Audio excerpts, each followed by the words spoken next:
Okay, quick video for myself, Harvey Goldman. Welcome to my channel and my review for this. An Epiphone Zakk Wylde Buzzsaw from 2005. Look at that. Yikes. Okay, so as we know, Zakk Wylde is famous for not only his superior Hulk-like stature, not only is incredibly aggressive playing and his chunky riffs, but also for his patterned guitars. Now obviously he's now got his own patterned guitars. Prior to that though, for the last 20 years or so, he was partnered with Gibson and also Epiphone, and there were 3 licensed versions, or 3 licensed paint jobs. You had the Humbug, you had the Camo, and you've got the Buzzsaw, or Buzzsaw, depending on where you're from and how you say it. So this one was actually made in 2005. It's a Korean made, so it is a genuine article. And you can see there from the back of the headstock with the serial number and the volute, made in Korea. It has to be said, first impressions, I had never played one of these guitars. I've played plenty of Epiphones in my time, plenty of Gibsons. There are good and bad in both. This, however, probably weighs more than any guitar I've ever played ever. This is dobro levels of weight, and the neck is possibly the biggest neck and the fattest neck I have ever seen on a guitar. C shape, D shape, it's none of the above. It is literally a bedpost. So depending on what your playing style's like, you might find this one a bit unwieldy. But watch on and we'll see how it sounds. Okay, so from the start, this guitar has, of course, a mahogany body, and it is a maple top. So the mahogany body, as you'd expect, gives it fantastic sustain. It has got a maple backed neck and a rosewood fingerboard with Gibson stroke Epiphone-esque inlays. Black dot markers. Disappointed there are no high-vis ones, but there you go, you can't have everything. It has a black Epiphone headstock. In this case, the carpet doesn't match the curtains, but because there is black on the body, that looks acceptable. And the fact that they've continued the orange on the back makes it awesome. So we are very happy with that. Obviously, you've got the standard Gibson Epiphone 3-way pickup selector.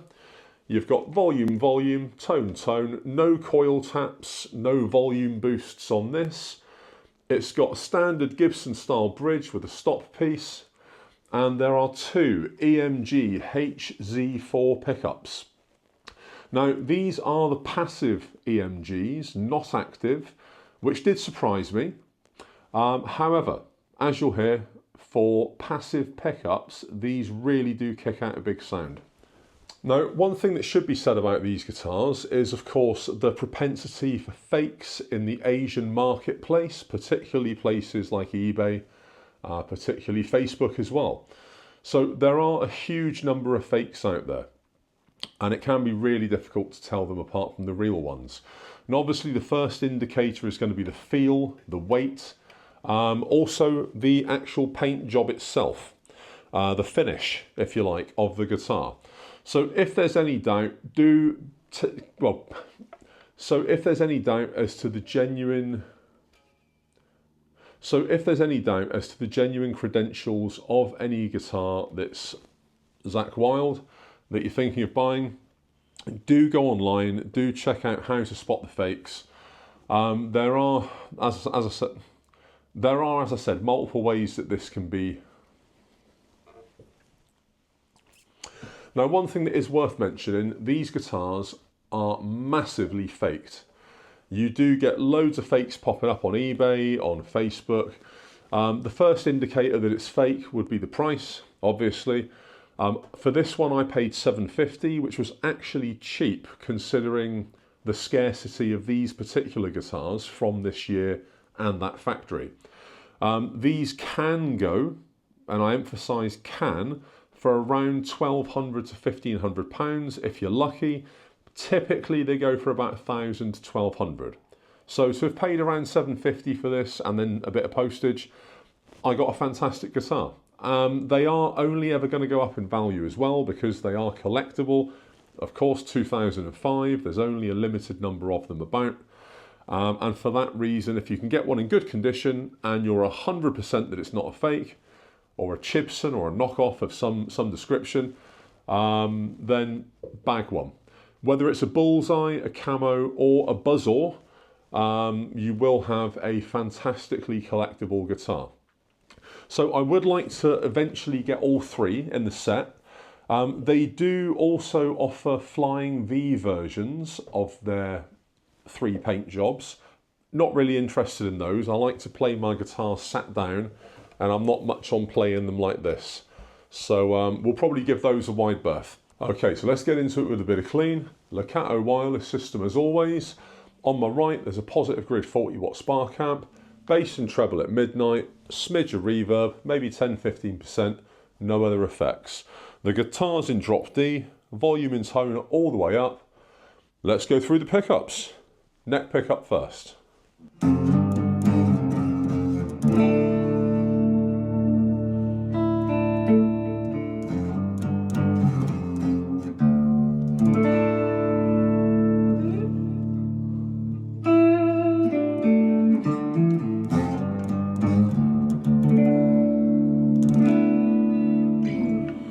I quite like that. Obviously the mahogany body gives it some real oomph. Certainly for passive pickups, they definitely sound like actives. They don't quite have the muddiness that the EMG actives normally have, which is great. I don't know if it's because these are the HZ versions. I've no idea. But let's get into the best of both and see what the difference is. Oh, instantly.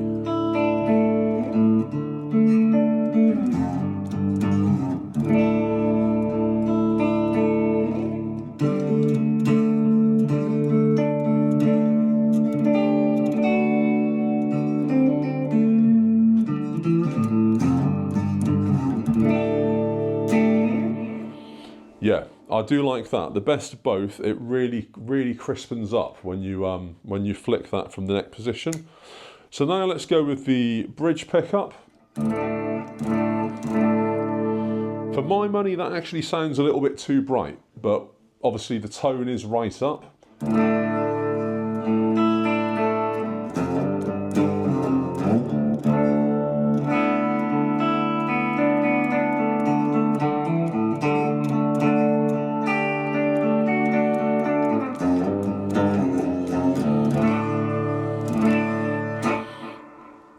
Yeah, no, that's really good. It's surprising because I don't normally play Epiphone. I don't normally like Epiphone guitars. As you know, I do have a Gibson. I've got various ESPs, LTDs that are sort of Gibson-esque, Gibson-shaped. So I like the shape. The neck does feel like it's probably a bit much for me. Obviously, being an Ibanez player, I'm used to necks that are basically like nail files. Non-existent, super thin, super light, you can manipulate your fingers around the fretboard easily. This one feels like you would need to kind of lever your way around the fretboard. But hey, Zakk Wylde can do it, so, he's only human, we think. Okay, so let's see what this sounds like with a little bit of filth. Same, we'll go through the neck, best of both, and then the bridge.